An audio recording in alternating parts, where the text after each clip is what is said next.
One book that has profoundly influenced you in life. One book. Hmm. Oh, I mean, I love thrillers actually, so I can't quote a John Grisham or a Stephen King book. But to be honest, one of my just best leaders I've ever worked with, and I can name him, Gary Hendler, who's now at Hayside.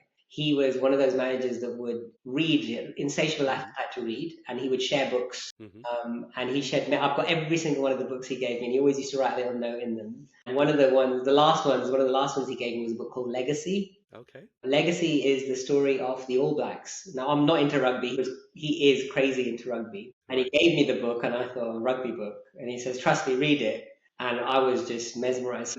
The story, the book is basically trying to describe the ingredients that make the All Blacks the most Hmm. successful sports team in history. And there was one part in there which to this day resonates with me, which was this philosophy of leaving the shirt in a Hmm. better place than when you received it. So when they get that famous black shirt with the silver fern on it, the philosophy of those players is, I need to take this to a better place, to an even, it needs to improve.